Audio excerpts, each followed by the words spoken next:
Assalamualaikum warahmatullahi wabarakatuh. Perkenalkan, nama saya Damai Melati, NPM 234120036 kelas AKT 23A. Di sini saya akan menjelaskan tentang perdagangan internasional di suatu negara dan bagaimana prospek perkembangannya 5 tahun ke depan.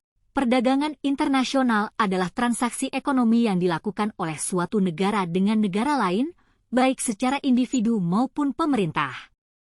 Setiap negara melakukan perdagangan internasional karena adanya kebutuhan yang tidak dapat dipenuhi oleh sumber daya alam yang dimilikinya. Perdagangan internasional memungkinkan masuknya barang-barang dan jasa dari luar negeri ke dalam negeri.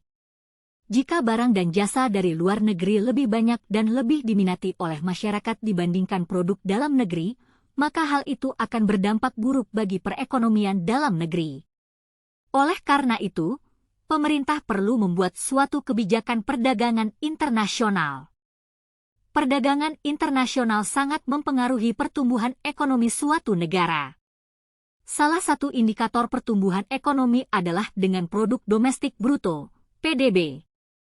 PDB merupakan indikator kesejahteraan perekonomian suatu negara dan dapat menjadi acuan untuk mengukur kesejahteraan masyarakat yang diukur dengan tingkat pendapatan, income. Maka semakin meningkat ekspor suatu negara, pendapatan masyarakat akan meningkat pula. Dalam perdagangan internasional, perubahan nilai tukar mata uang dapat berdampak pada kerugian pada transaksi impor. Oleh karena itu, hedging sebagai alternatif perlindungan nilai dapat dianggap sebagai upaya untuk meminimalkan tingkat kerugian atas utang impor, keuntungan dan kerugian dari perdagangan internasional bagi suatu negara. Perdagangan internasional memiliki berbagai keuntungan dan kerugian bagi suatu negara. Berikut adalah beberapa keuntungan dan kerugian yang dapat timbul dari perdagangan internasional. Keuntungan 1. Peningkatan pendapatan. Melalui ekspor, negara dapat meningkatkan pendapatannya, yang pada akhirnya akan meningkatkan output dan pertumbuhan ekonomi. 2. Pemasukan modal asing. Perdagangan internasional dapat memberikan dasar bagi pemasukan modal asing yang dapat membantu dalam pembangunan ekonomi suatu negara. 3. Pertukaran barang dan keterampilan.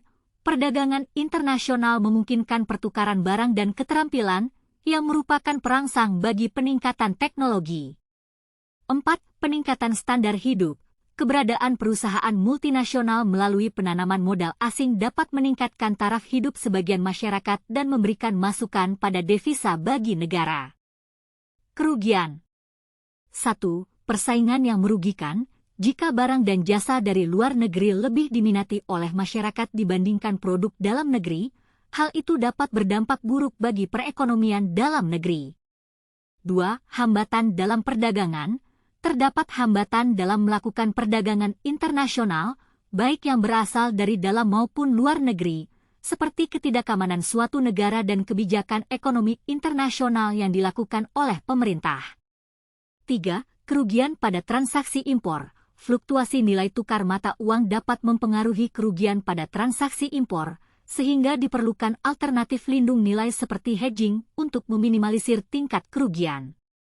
Dengan mempertimbangkan keuntungan dan kerugian tersebut, suatu negara perlu menyusun kebijakan perdagangan internasional yang dapat melindungi perekonomian dalam negeri dari dampak persaingan negatif, sekaligus tetap memperoleh manfaat dari pertumbuhan ekonomi dan peningkatan pendapatan melalui perdagangan internasional. Perdagangan internasional suatu negara dapat dipengaruhi oleh berbagai faktor, seperti keunggulan komparatif produk, konsumsi rumah tangga, pengeluaran pemerintah, serta perubahan dalam sistem perdagangan. Berdasarkan penelitian yang ada, terdapat beberapa faktor yang dapat mempengaruhi perdagangan internasional suatu negara dan prospek perkembangannya. 1. Keunggulan komparatif produk halal. Penelitian menunjukkan bahwa produk halal memiliki keunggulan komparatif dalam perdagangan internasional. Munculnya lembaga sertifikasi halal di seluruh dunia telah menjadikan barang halal lebih tersedia dalam perdagangan global, dan Indonesia, sebagai negara agraris dan maritim dengan potensi ekonomi yang besar, memiliki keunggulan komparatif dalam produk halal. 2. Pengaruh konsumsi rumah tangga.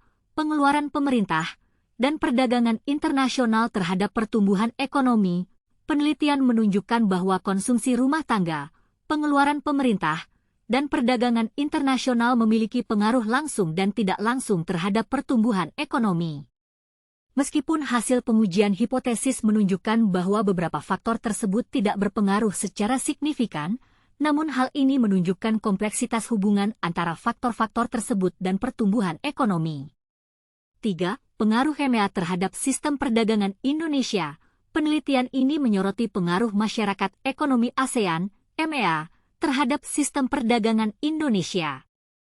MEA dapat meningkatkan sistem perdagangan di Indonesia, dan hal ini dapat mempengaruhi prospek perdagangan internasional Indonesia dalam jangka panjang. 4. Prospek perdagangan komoditi batubara. Studi tentang prospek perdagangan komoditi batubara Provinsi Bengkulu menunjukkan bahwa nilai ekspor batubara Provinsi Bengkulu memiliki kecenderungan yang terus menurun. Faktor-faktor seperti harga dan permintaan dunia, serta peraturan pemerintah, dapat mempengaruhi prospek perdagangan komoditas tertentu di pasar internasional. Dari hasil penelitian tersebut, dapat disimpulkan bahwa prospek perdagangan internasional suatu negara dipengaruhi oleh berbagai faktor, termasuk keunggulan komparatif produk, kebijakan pemerintah, dan perubahan dalam sistem perdagangan global. Untuk mewujudkan prospek perkembangan perdagangan internasional suatu negara dalam 5 tahun ke depan, perlu dilakukan analisis mendalam terhadap faktor-faktor tersebut serta perkembangan ekonomi global dan regional. Sekian penjelasan dari saya mengenai perdagangan internasional di suatu negara. Saya akhiri. Wassalamualaikum warahmatullahi wabarakatuh.